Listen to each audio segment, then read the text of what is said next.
Hanoï, le carrefour de l'ancienne rue Paul Bert et du Petit Lac, à l'heure de la sortie d'usine. Pas une seule voiture, mais beaucoup de vélos sur lesquels se déplace lentement, machinalement la foule des travailleurs, dans une régularité impressionnante.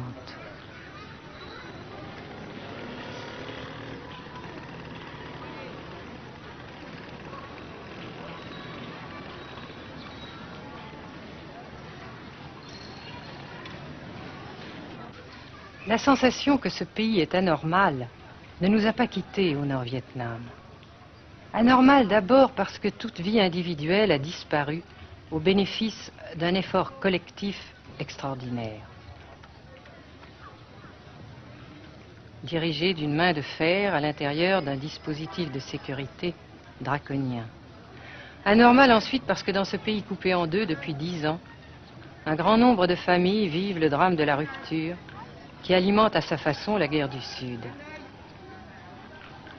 Est-ce que vous pensez, Monsieur le Président, qu'il y a une solution militaire à la guerre du Sud-Vietnam? Non. Parce que vous savez que le peuple Vietnam, c'est un. Et le pays du Vietnam, c'est un. Les Américains ont fait une guerre d'agression, comme qui dit, c'est une guerre non déclarée. Et, comme vous savez aussi, vous avez pu lire dans la presse, n'est-ce pas, mondiale, que plus la guerre prolonge, plus les Américains et leurs valets, n'est-ce pas, comment dire ça,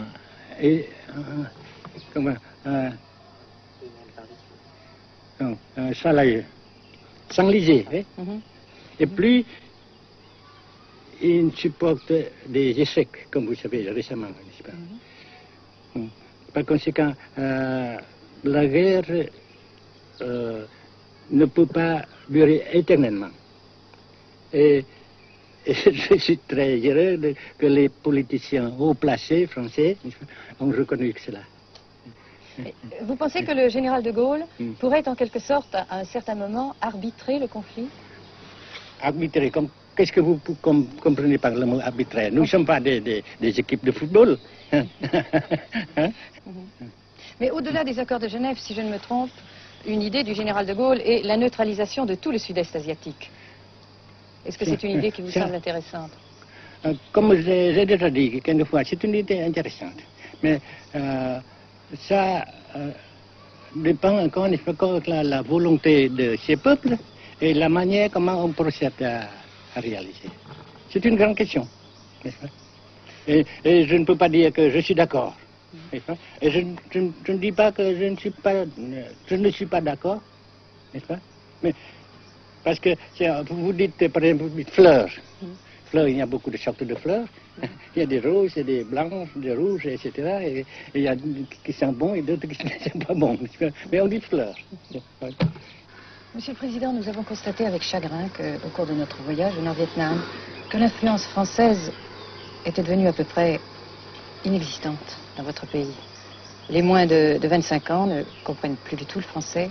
Et je me demande si, à votre idée, des rapports peuvent se rétablir tels que la France continue à jouer une sorte de rôle culturel ici. Avec la France surtout et avec tous les autres pays. Nous voulons avoir une coopération amicale, culturelle, économique, etc. Mais je suis sûr que vous ne voulez pas avoir, n'est-ce pas, que la France ait l'influence qu'elle avait avant. C'est une autre chose. Naturellement, c'est une autre époque. Mais coopération culturelle, économique, qu'est-ce qu'il y a encore, sportive par exemple, etc., n'est-ce pas, nous le désirons. Si la guerre se cristallise au sud et se poursuit encore pendant quelques années, pensez-vous que l'avenir économique du Nord-Vietnam soit viable? Je suis sûr que c'est non seulement viable, mais ça progresse. Parce que vous avez vu vous-même, vous avez constaté vous-même qu'ici, nous travaillons beaucoup, notre peuple travaille beaucoup, avec abnégation, n'est-ce pas, et avec dévouement, avec enthousiasme. Et d'un côté, nous travaillons pour, comment dirais-je, pour, principalement, n'est-ce pas, de nos propres forces, de nos propres... Et aussi, nous avons, n'est-ce pas, l'aide fraternelle des pays socialistes, n'est-ce pas. Alors, nous, jusqu'ici et après cela, n'est-ce pas, nous avons déjà réalisé des progrès.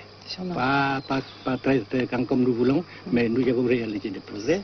Et dans l'avenir, nous progressons de même. Mais vous mentionnez là l'aide des pays socialistes. Est-ce que cette aide ne s'est pas trouvée légèrement compromise à la suite du conflit idéologique entre la Russie et la Chine? Non, parce que ces questions, n'est-ce pas, différences idéologiques entre nos différents partis frères, c'est nos affaires intérieures. Ça passera. Et l'unité, ça se fera. Mais l'aide fraternelle continue et continuera. Et c'est très précieux pour nous. Bien sûr. Mais certains ont l'impression chez nous, Monsieur le Président, que le Nord-Vietnam se trouve actuellement assez isolé, asphyxié même, et que politiquement, il pourra difficilement éviter de devenir une sorte de satellite de la Chine. Qu'est-ce qu'on peut répondre à cela? Jamais.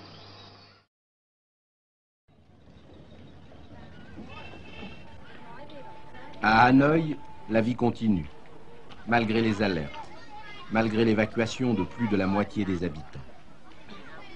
Les petits magasins de la rue de la Soie sont pour la plupart fermés. Seule la trêve du Tête et ses fêtes de famille devaient redonner pour quelques jours un peu d'animation à la ville, avec la traditionnelle branche de pêcher en fleurs, symbole du nouvel an lunaire et du printemps tonkinois. La trêve, malheureusement, ne fut qu'un espoir déçu.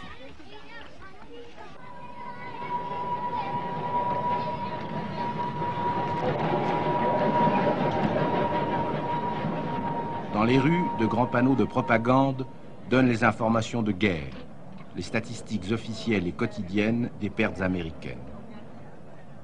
Selon le gouvernement de la République démocratique du Vietnam, 1631 avions américains auraient été abattus au-dessus du Nord-Vietnam.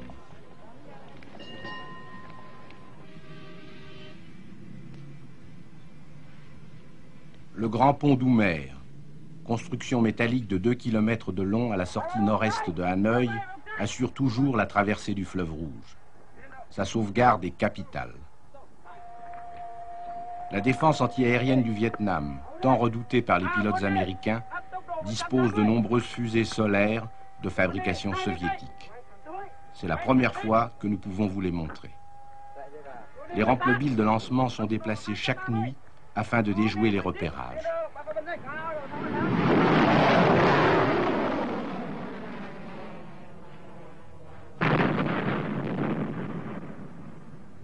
Selon les milieux officiels de Hanoï, 54 avions de l'US Air Force auraient été abattus en 1966 par la seule défense antiaérienne de la capitale.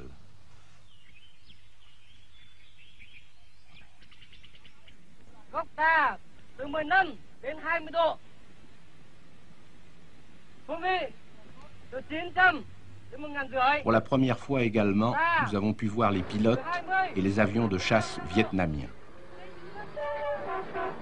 Pour la plupart, leur formation a été assurée en URSS.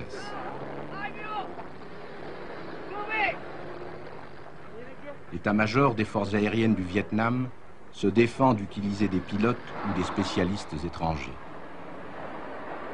Les MiG-17 et 21 participent de plus en plus nombreux à la défense du Nord-Vietnam.